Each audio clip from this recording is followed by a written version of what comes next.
Hi, my name is Samantha Coulter, and this is my family narrative project. On the first day of this project, I sat down with my kindergartners to tap into their funds of knowledge and just asked them to talk about their families and what the traditions they have with them. I made a chart about which each student said and realized they all had traditions of going to have sleepovers at their grandparents' houses. The next week, I had students complete a bubble map of things that they always do when they have those sleepovers.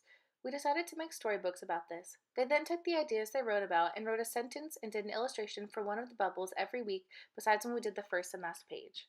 I did this project with 3 kindergarten students, so the teaks we used were K.12 Culture A. The student is expected to describe and explain the importance of family customs and traditions, and B. Compare family customs and traditions.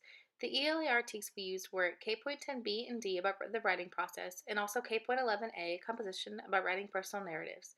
I chose these teaks because the students are describing their personal sleepover traditions in their book, as well as making a personal narrative using the writing process.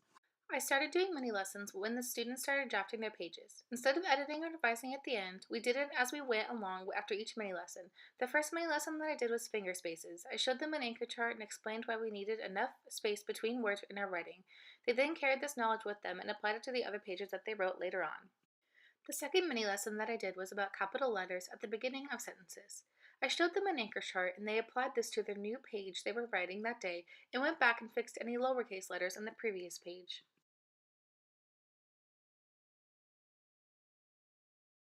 The third mini lesson that we did was about punctuation at the end of sentences. I explained to the students about periods and exclamation marks and how we need them to show where a sentence ends. Many of them hadn't previously put any punctuation, so they went back and edited that in after they understood the concept. I ended up doing an extra mini lesson because I noticed that all 3 of the students had capital letters in the middle of some of their words.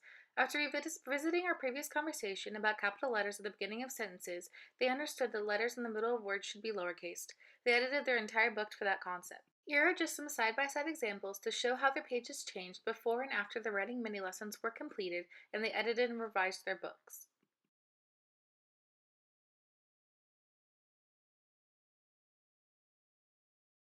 Go.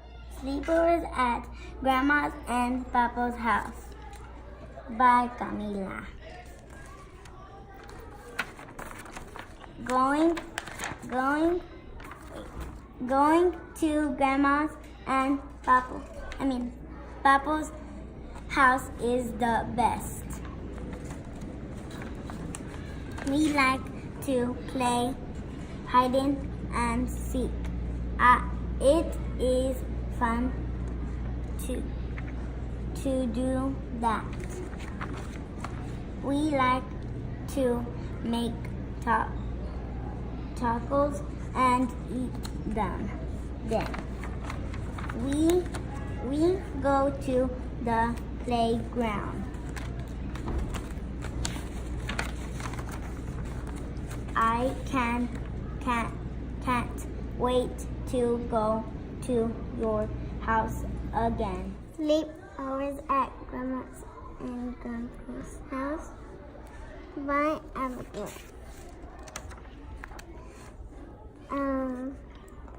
Going to Grandma's house is the best. We like to play pillow fight. We like to play hide and seek. Me and Grandma eat together. I love Grandma and Grandpa. Overall, I am so proud of these kiddos. They all did such an amazing job writing and expressing their traditions. I love how I was able to tap into their funds of knowledge to learn more about their families and grandparents, which in turn helped me learn more about themselves. They were also very invested in the project because it was about them and their experiences. They would also ask me right when I got to school on Wednesdays if they were going to work with me today because they loved doing the project. I will use funds of knowledge in my future classroom to get to know my students' backgrounds more. It is important to learn about your students' funds of knowledge so that you can create relevant activities that are meaningful to them in order to keep them engaged. I am excited to implement this project in my future classroom.